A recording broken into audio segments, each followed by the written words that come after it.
Hello, welcome to another Ready Aim Roll video. Today I'm taking a look at something that I've waited a good while for at this point, and that is the third edition for Spectre Operations. I've been playing Spectre Operations basically since mid-second edition. I got into it, during lockdown when I discovered that it was a thing, and I was like, ooh, that looks fun. I'll have a look at that. Bought some minis, bought the rulebook, and yeah, I like it. It's good.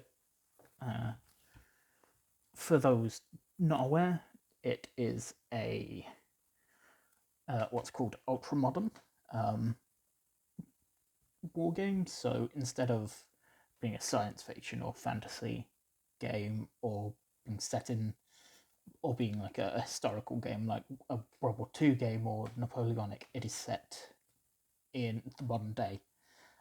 Think, if you had to make comparisons to stuff like video games, you'd be looking at stuff like your Call of Duty, Modern Warfare, your Divisions, Ghost Recons, Rainbow Six, stuff like that. Especially Rainbow Six, things like that, and I guess Payday actually. So yeah, this book has only just arrived. I thankfully have had a few days to read through the PDF, so I roughly know what I'm doing. I also managed to get a game in, so there's that too. So yeah, before we get into it, before we start flipping through this book, I will invite you all to like and subscribe, because it helps us out, and it means that anytime we post videos, on things like this that you might want to take a look at, you get them in your subscription feed. And like I say, it helps us immensely. Also, excuse my manky super glue fingers. Yeah, I've been gluing together the what's the words? Wasteland Warfare resin minis, and they are kind of a pain in the ass. I'm not gonna lie, especially some of the smaller human ones, and even one of the super mutants was kind of a asshole to put together. Just an arm that had no real connection point that just hung down. I was like, cool, gravity's gonna do its thing, I know that much. So yeah. Anyway, let's get into this.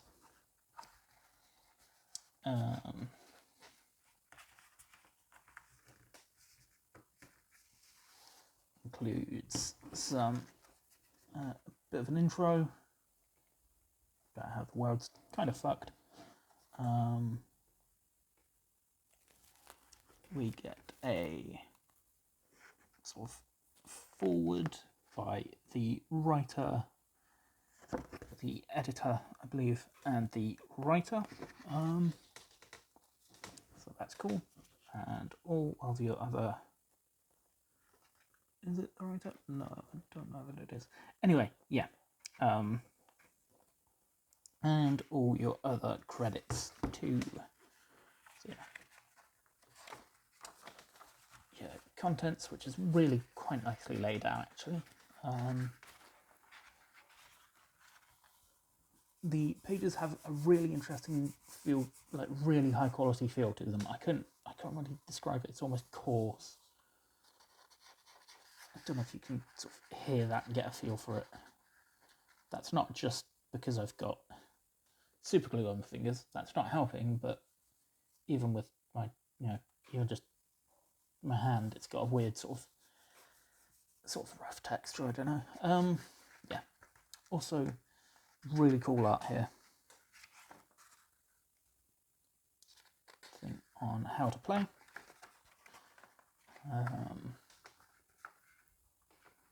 Just what you need. The very basic rules, conventions, forces. So instead of having specific armies, you'll have trained and untrained. Untrained would be your civilians. Let's see if I can zoom in. your civilians, your criminals, conscripts, and militia. And trained would be your enlisted, veteran,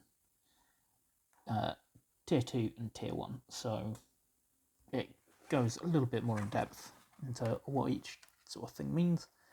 So enlisted would be your law enforcement soldier, like less experienced but still professional soldiers.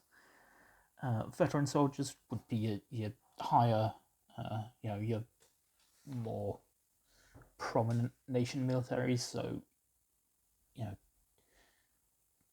armies of say UK, US, Russia, stuff like that. Tier 2 is SOCOM, SEALs, stuff like that, Royal Marines, as it says, and tier 1 is your SAS and that level of organizations.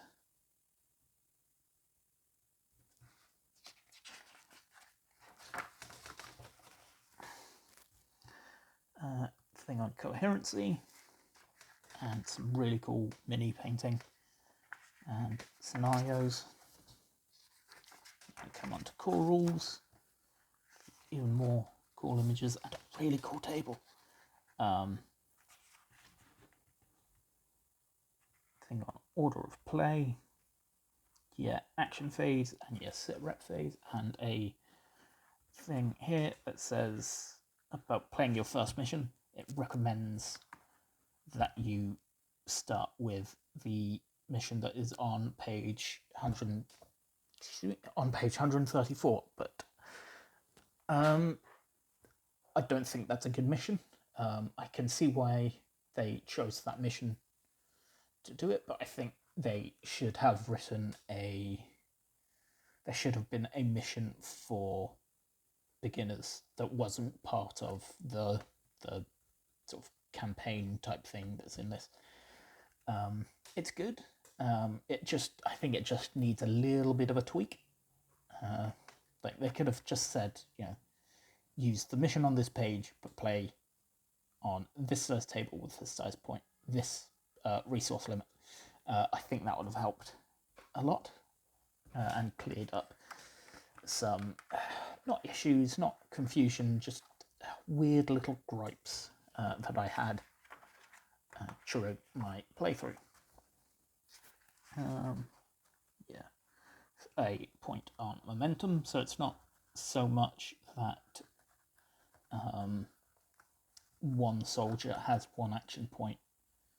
It is, it's a really interesting way of emulating the sort of ebb and flow of a firefight. It's really cool about how each turns 1 to 3, you get 1 momentum, and then each unsuppressed unit gains 2 momentum. So say you had 3 tier 1 units, you'd get one momentum on turn 1, 2, and 3 as normal, and then for each of those you get 2, 4, 6, so you'd have 7 momentum to spend on, well, we'll get to that because that's literally the next pages on these actions. Everything from breaching to engaging, which is just shooting, taking aim.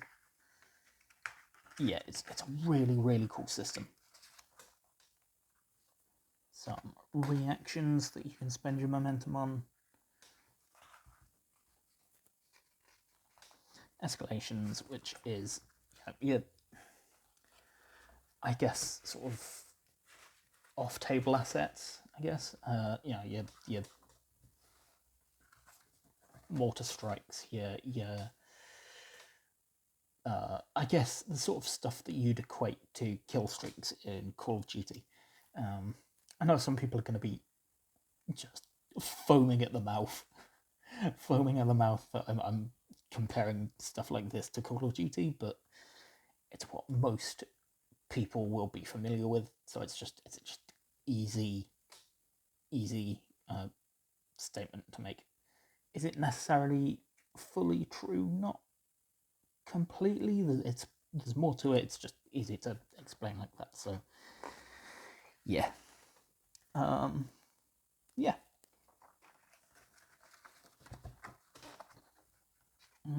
Situational awareness, which sort of helps you, helps with defending against fire. That's stress tests. So each cover as well. So there's cover in this game. Stress tests. Each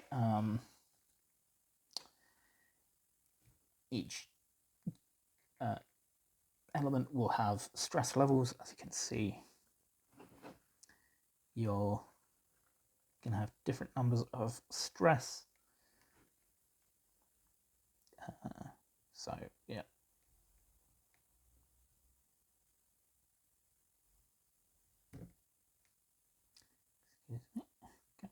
There we go. Again, to simulate, being in a firefight. Some buildings, and then it goes through how you'd deal with buildings. And I do like the designer's notes that add a little bit more context and a little bit of a hey, here's what was in my head when I wrote this. Here's what I recommend. Which is nice. And we have the weapon profiles. There are lots of them. So you've got your sidearms, submachine guns, rifles, machine guns. Yeah, there's loads. So all of these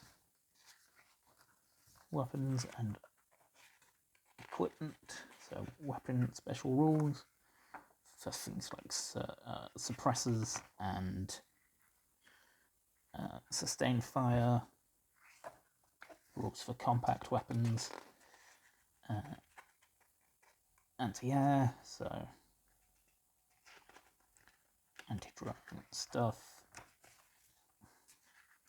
Non-lethals are in here, so if you, like I say, if you wanted to run a Payday-inspired scenario, you could have police forces that start off with non-lethal, and then if things were to escalate, they could then go, okay, we need, reinforcements that might have, actual firearms. Then we go to equipment, which is largely the same. So armor, body armor, shields.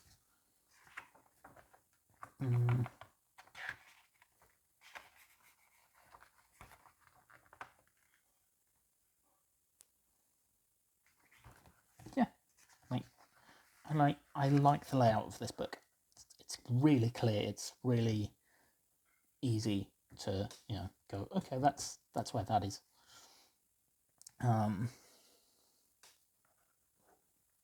Especially in paper form, rather than having to flip through a PDF, basically a page at a time. Even though you can scroll really, really quickly, with a book you can just go, oh, there it is. That's what I needed. Cool. So yeah. More really, really cool images around the guys in sort of hazmat. I want to say CRBN kit, chemical, radiological, biological, and nuclear. I think I might have got the letters and words muddled, but I'm sure it's those. And we come to vehicles. Much like the weapons, loads of vehicles ranging from your civilian stuff to some heavier, tanks. Some rules for vehicles.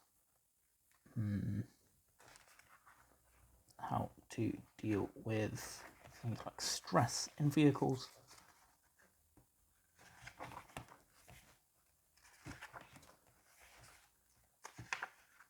Some vehicle special rules. And vehicle upgrades, so up armoured, stuff like that.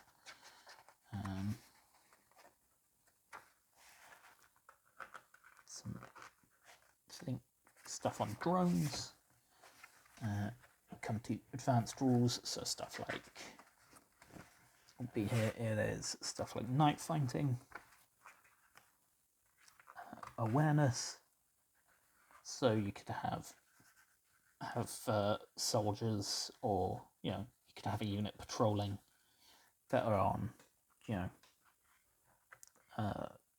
fairly low awareness, and then if something were to happen, they could become fully aware of the opposing players' forces, which is cool. Some stuff on covert actions. I will say, getting into stuff that I haven't touched yet, because like I said, I've only played one game of this. And we forgot a lot of things, and we sort of agreed that we weren't going to touch the advanced stuff anyway. So different methods of deployment, weather,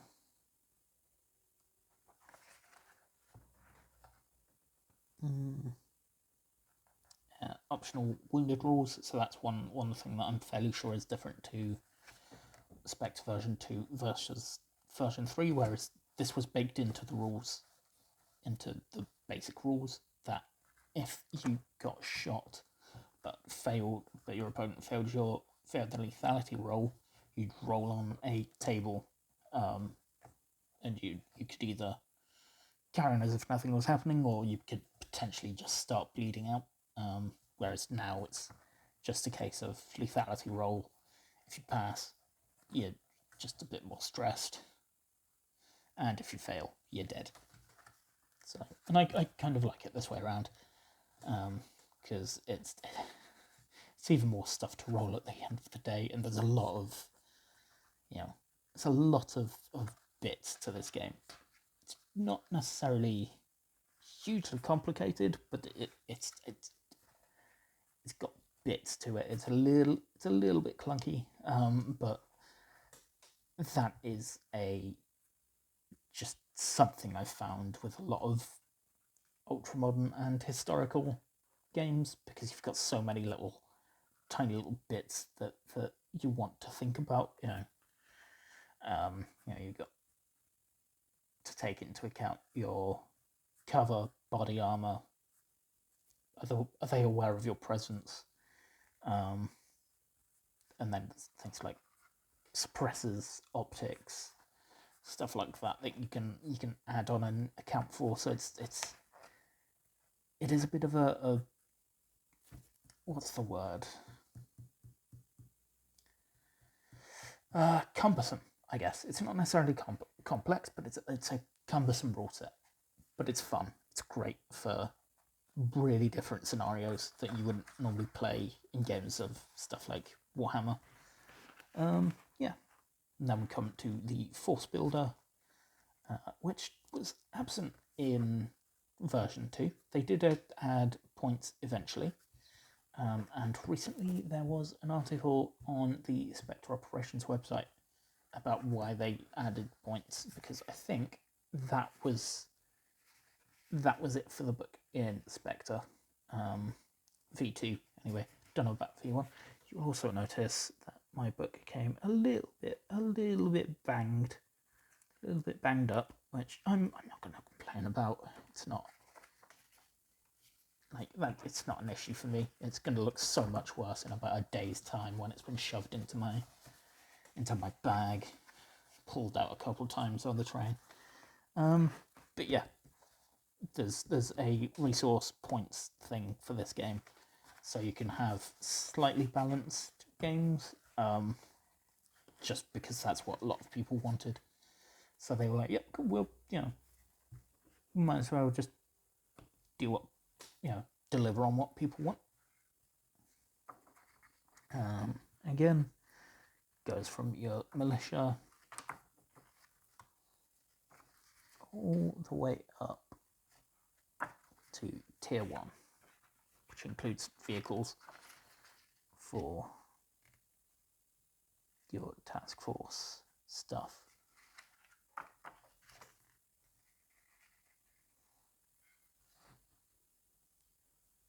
Yeah. And then we come to the scenarios and campaigns section, which introduces a series of scenarios that can be played in a sort of campaign, which is really cool. Though that does bring me to my main gripe with the recommendation of playing this mission. So the game recommends a 3,000 points aside on a 4x4 table. I would not. The mission itself, I think, is quite good for beginners because it's just my army smash against your army. Whoever kills more wins. But for me, 3,000 points is a lot. When I played it, we played it at 1,500 points aside, which was a lot more manageable. We still played it on a 4x4 table, but yeah, I would say maybe not even 1,500, maybe play it 750 to 1,000 on a small, tightly packed 2x2. Have it be like a narrow street type thing. And actually, now I think about it, my as I've mentioned in the past, my local game store is Troll Trader, who who are part of TT Combat, who publish Carnivale, and it could be quite cool to have a game of Spectre on a Carnivale table. You wouldn't have to change a huge amount because Venice hasn't changed. A lot of it's still got a lot of its classic architecture. You maybe wouldn't have things like wooden boxes, things like that. You might add some more modern industrial bits of scatter, but I can see that working. Actually, that could be really, really interesting, especially with the climbing rules. I might have to bring that up at some point because that's really cool. I kind of want to try that now, especially if it's like a hostage situation or something. Have it be central wide plaza, something like that. I don't know. I'm just spitballing. Anyway, thank you for watching. Yeah, thank you for watching, and take care of yourselves. See ya.